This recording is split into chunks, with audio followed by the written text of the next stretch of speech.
आज खरं तर प्रचाराच्या निमित्ताने मी तुमच्या समोर उभी आहे खरी, पण मन मात्र खूप जड झालं.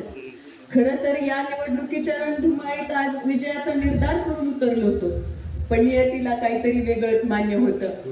आपल्या राज्याचं, आपल्या तालुक्याचं आणि आम्हा कार्यकर्त्यांचं सगळ्यात मोठं छत्र हरपलंय. आदरणीय अजितदादांच्या आकस्मिक जाण्यानं झालेलं नुकसान कधी भरून येणार नाही. कामाचा प्रचंड झपाटा, प्रशासनावरची जरब आणि तळागाळातली सामान्य माणसाच्या प्रश्नाची नाडी ओळखणारा हा आपला कामाचा माणूस आज आपल्यात नाही. हे अजून पण खरं वाटत नाही. दादा इथंच आहेत, आपल्या आजूबाजूला आपलं काम बघत असतील, ती कधी पण येतील आणि असंच भास होतं. ज्या माणसानं उभं आयुष्य केवळ जनतेला वेळ दिला, ते आपल्या दादांसाठी, त्यांनी पाहिलेल्या स्वप्नांसाठी, पक्षाच्या बळकटीसाठी आता आपल्याला एकत्र यावं लागणार आहे. प्रचारात जो उत्साह होता तो एका क्षणात ओसरलाय. कारण ज्यांच्या शब्दावर निवडणुका लढल्या जायच्या, ज्यांच्या एका आदेशावरती कार्यकर्ते जीवाचे रान करायचे, ते दादा आता मार्ग दाखवायला नाहीयेत. पण अशा दुःखाच्या प्रसंगी आपल्याला डगमगून चालणार नाही. दादांनी पाहिलेलं स्वप्न आणि त्यांची अपूर्ण राहिलेली कामं पूर्ण करण्याची जबाबदारी आता आपल्या सर्वांच्या खांद्यावर आहे. आज आपण शोकाकुल आहोत, पण या दुःखालाच आपली ताकद बनवावी लागेल.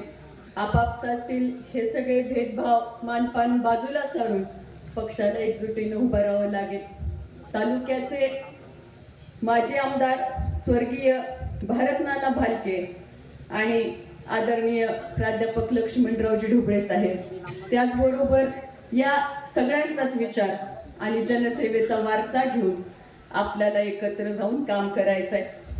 आज आपल्या लक्ष्मी दहिवडी गटात प्रश्नांचा डोंगर उभा आहे.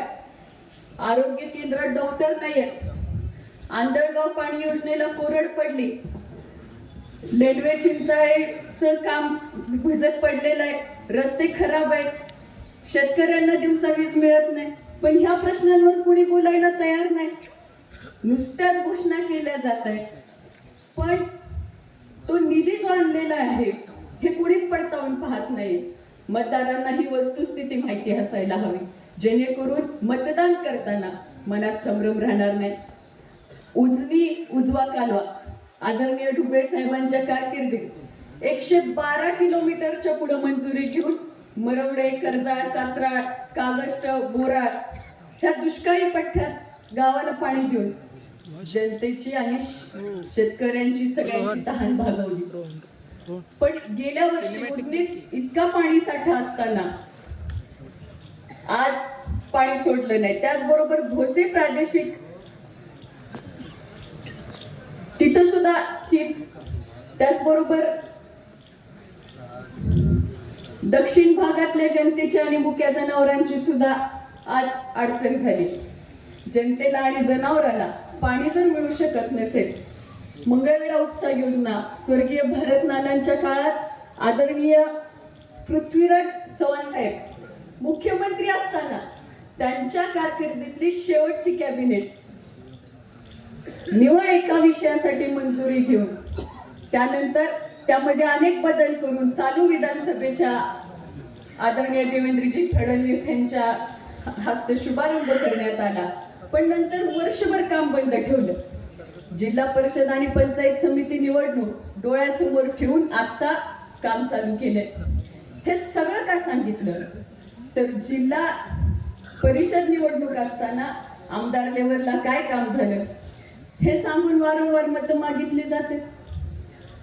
मला मतदारसंघात प्रचारादरम्यान प्रश्न विचारले जात आहेत, तुमच्या वडिलांनी काय केलं, पोपटपंची आणि भांडण लावण्याचा आरोप केला जातोय.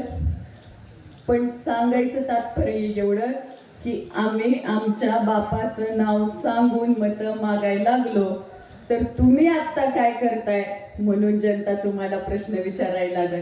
गेली 9 वर्ष निवडणुका नव्हत्या तर कुठला निधी कसा आला, विकास काम कसं झालं हे काढायला लावू नका, नाहीतर क्रिकेटच्या ग्राउंड वरती फुटबॉल खेळल्यासारखं होईल. बिनबुडाचे आरोप करून चर्चेत राहण्यापेक्षा काम करून जनतेच्या मनात राहूया, एवढंच मला सांगायचंय. जिल्हा परिषद हा ग्रामीण विकासाचा पाया आहे.